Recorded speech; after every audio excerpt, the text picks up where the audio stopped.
mom would be at all my sporting events. Let's say I was playing football, okay? My mother would be on the sidelines, and if the play on the field started going one way, my mother would run along like, Mark, get him, get him. I'd be like, oh my gosh.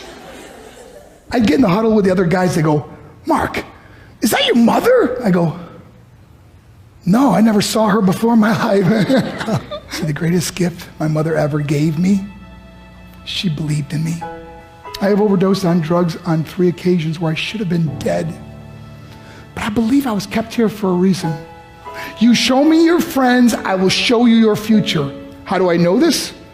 I hung out with losers, and I became the biggest loser of them all because I gave up everything I dreamt about as a little boy because of who I chose to surround myself with.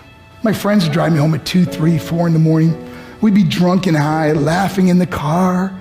We'd pull up in front of my house in New York. They go, Mark, the light's on. I go, oh man, my mother's up. See, my mom wouldn't go to bed until she knew her son was still alive. I'd walk in, she'd say, hi, Mark, how was your night? I go, it was good, Mom, I'm just gonna go to bed. She goes, can I talk to you for a minute? I go, Mom, I'm tired, I'm just gonna go to bed. She goes, Mark, I haven't seen you all day and all night. Can I please talk to you? I said, man, just leave me alone. You bug me. I'd slam my bedroom door on the one person who believed in me. I was on a worldwide tour and we were wrestling overseas in Japan. After my wrestling match, I went upstairs in my hotel room and I fell asleep. There was a knock at my door at 3 o'clock in the morning. I got out of bed and I looked through the safety window and I could see it was a Japanese promoter. So I opened the door and he said, Mark, you need to call home. There's been an emergency. I went and got on the hotel room phone. I called back to the United States and said, hey, what's going on? They said, Mark, I don't know how to tell you this. I said, just tell me what happened. All of a sudden they started crying. They go, Mark, I can't tell you. I said, just say it. They said, Mark,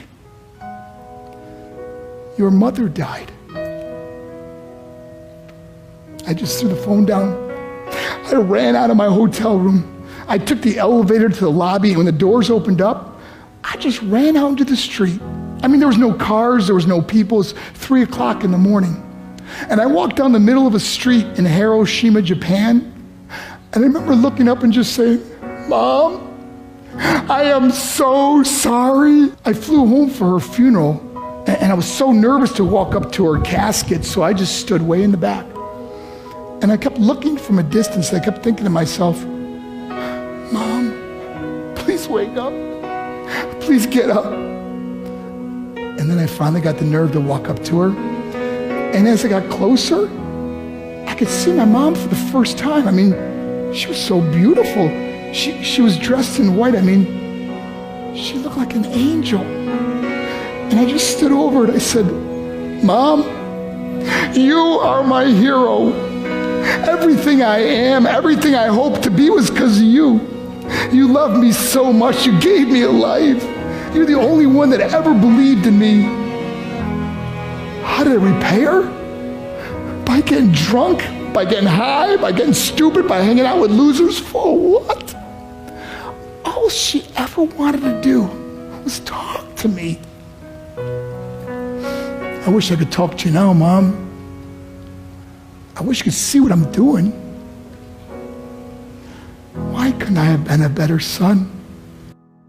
We are defined by our choices.